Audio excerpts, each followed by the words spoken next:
السلام علیکم، میں ہوں ردا فاطمہ، این سے ناول کی وائس آرٹسٹ۔ مزید مزے کی ناولز پڑھنے کے لیے این سے ناول کی آفیشیل ویب سائٹ پر جائیں، لنک آپ کو ڈسکرپشن میں مل جائے گا۔ انت الحیات از کلم صدیقی۔ دن کی روشنی کھڑکیوں سے اندر آ رہی تھی، مگر امن کا دھیان اب بھی اسکرین پر تھا۔ انگلیاں کی بورڈ پر چل رہی تھیں۔ دروازہ ہلکے سے کھلا اور حیات اندر داخل ہوئی، ہاتھ میں 2 کافی کے مگ، جن میں سے ایک اس نے بنا کسی لفظ کے امن کی میز پر رکھ دیا۔ یہ لیں۔ امن نے نظریں اسکرین پر جمائے ہوئے کہا، تھینک یو۔ حیات نے نرمی سے کہا، ویلکم۔ پھر وہ آہستہ قدموں سے امن کی میز کے سامنے صوفے کی طرف بڑھی اور دھیرے سے بیٹھ گئی۔ امن نے کچھ پل اور کام میں مصروف رہ کر اچانک نظریں اسکرین سے ہٹائیں اور حیات کو غور سے دیکھا۔ تمہیں کیا ہوا؟ کچھ نہیں، کچھ تو ہوا ہے۔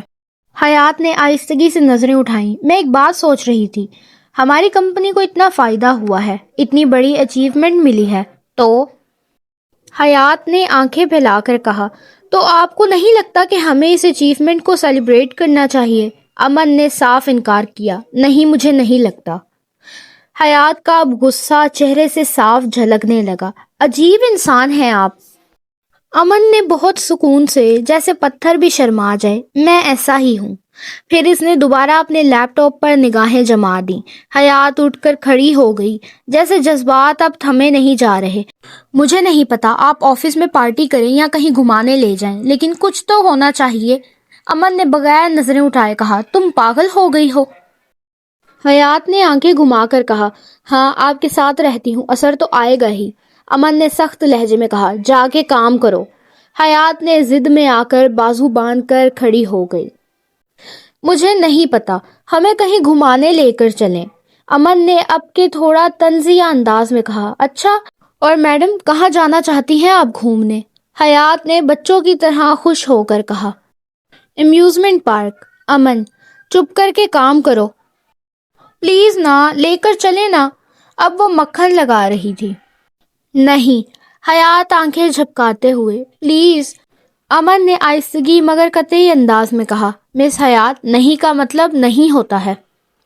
حیات نے اب کے واقعی غصے سے بھری ہوئی منہ پھلا کر کہا، بھاڑ میں جائیں، اور وہ تیزی سے کیبن سے باہر نکل گئی۔ دروازہ بند ہوا اور امن نے سر جھٹکا، جیسے دل میں ہلکی سی مسکراہٹ آئی ہو، مگر اسے باہر نکلنے کی اجازت نہ دی۔ باہر نکلتے ہی حیات نے خود سے بڑبڑانا شروع کر دیا۔ حیات نے ناک سکیڑ کر، جیسے کوئی بیزار سی بلی ہو، عجیب فالتو انسان، ایسا لگتا ہے جیسے اس کے اندر کوئی فیلنگز ہی نہیں ہے۔ خیر مجھے کیا، میں تو امایا کو لے کر خود ہی چلی جاؤں گی پارک، رہیں یہ مردہ بن کر۔ اور پھر وہ بڑی شان سے اپنی ہی پلاننگ میں گم ہو گئی۔ 1 بیپ 2 بیپ فون بجا اور امن نے تھکے تھکے انداز میں فون اٹھایا۔ ہیلو بھائی، کہاں ہو تم؟ گھر پہ ہیں بھائی، میں بھی تو گھر پہ ہوں، لیکن تم تو نہیں دکھ رہے۔ جب تمہیں پتا ہے کہ میں آفس میں ہوں تو پوچھ کیوں رہے ہو؟ کیونکہ میری مرضی۔ پھر اچانک پیچھے سے یوسف کی آواز آئی، ارے کام کی بات کرو، ٹائم کیوں ضائع کر رہے ہو؟ امن نے سرد لہجے میں کہا، جلدی بولو، کال کیوں کی ہے؟ دانیال نے لہجے میں ہچکچاہٹ لیے کہا، بھائی میری جو بڑی اماں ہے اور تمہاری جو سگی اماں ہے نا۔ ہاں، دانیال نے سنبھل کر مگر فکر میں ڈوبا ہوا کہا، وہ گھر چھوڑ کے چلی گئی ہیں۔ امن نے چونک کر بے یقینی سے کہا، کیا؟ ہاں، کیوں؟ وہی رات والی بات پر۔